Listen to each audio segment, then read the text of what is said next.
நம்ம அருள்ராஜ் சார் என்ன சொல்றாரு? கவனிங்க, இவங்க என்ன சொல்றாங்கன்னா சாப்பிட்றதுக்கு யூஸ் ஆகுது, உடம்புக்கு நோய்க்கலான்னு. முக்கியமாக உனக்கு யூஸ் ஆகுது. இப்போ லேடிஸ் பற்றி என்ன சொல்ல பார்க்கலாம்? மேக்கப்புக்கு சூப்பராக யூஸ் ஆகும். பப்பாளி சோப் இருக்குது, பப்பாளி கிரீம் இருக்குது, எக்கச்சக்கமாக இருக்குது. இது ஆனால் என்ன ஆகுன்னா அந்த காலத்துலாம் பார்த்தா அப்படின்னா நாட்டு பப்பாளி இருக்கும். அது பார்த்தா மரம் உயரமாக இருக்கும், கொஞ்சம் கொஞ்சம் தான் விடும், பழம் சின்னதாக டேஸ்ட்டாக இருக்கும். இப்போல்லாம் ஹைப்ரிட் சீக்கிரமாக வந்துடும், நிறைய விளைச்சல் இருக்கும். ஏன்னா ஏன் அதிகமாக ஹைப்ரிட் சொல்ல பார்க்கலாம்? அந்த காலத்தில் மக்கள் தொகை கம்மியாக இருந்துச்சு, ஒன்று மரம் தான் சரியாக போயிடுச்சு. இப்போ மக்கள் தொகை அதிகமாகிடுச்சுனால ஹைப்ரிட் வந்ததுனால எல்லாருக்கும் யூஸ் ஆகும். ஓகே, அதனால் கடையில் வாங்கும்போது என்ன சோப்பு வந்து என்ன பண்ணலாம்? பப்பாயா கிரீம், பப்பாயா சோப் வாங்கி போடலாம். அதுக்கு இதை எடுத்து போடுறாரு, இந்த பால் உள்ள போட்டால் புண்ணு வந்துடும். க்ளீன் பண்ணி தான் போடணும். அதே போல் சோப் பண்ணி போடலாம். நிறைய சோப்பு இருக்குது, இப்போ ஆர்கானிக் சோப் இருக்குது. சொன்னாங்க அழகுபடுத்துறதை பற்றி அருள்ராஜன் அழகாக சொன்னார். ஆனால் மனுஷனுக்கு இருக்கக்கூடிய மிகப்பெரிய பிரச்சனை என்ன தெரியுமா? காலையில் இருந்துருதுன்னு டாய்லெட் போகணும். டாய்லெட்ல பிரச்சனை ஆச்சுன்னா நாள் முழுக்காவே பிரச்சனை.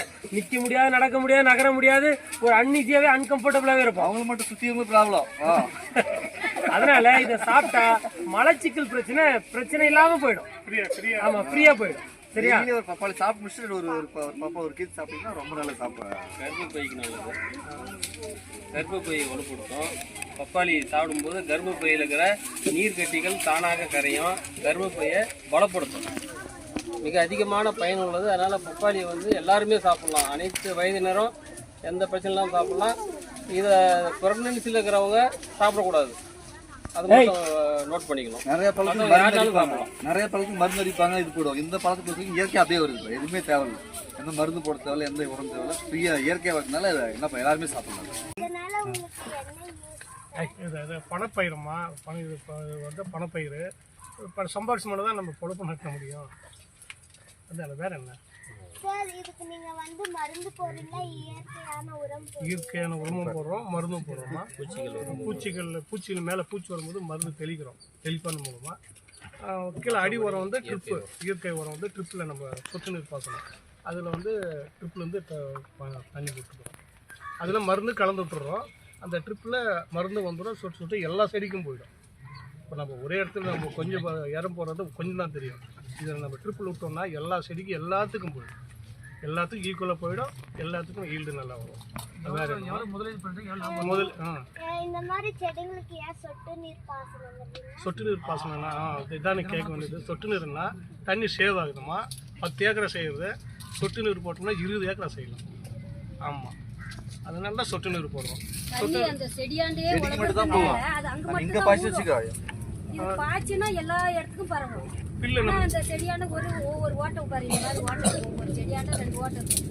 அது அங்கேயே சுட்டு இருக்கும். அதனால அந்த செடிக்கு மட்டும் ஊரும், அந்த வேர் அங்கேயே களை வந்து வராது. களைன்னு சொல்லுவோம். சொட்டு நீரில் போட்டோம்னா களை அதிகமாக வராது.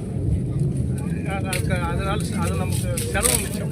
இல்லைன்னா ஆடு வச்சு செலவு பண்ணி தண்ணி பாய்ச்சினா எல்லா இடத்துலையும்.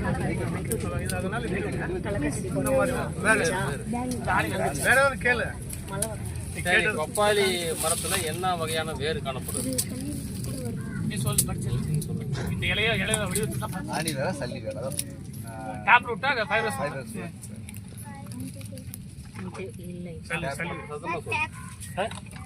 என்னடா இருக்கு? Tap root. அங்க பாத்தீங்களா சோள தட்டு சார் காமிச்ச 2 பேர் காமிச்சிருப்பாங்க.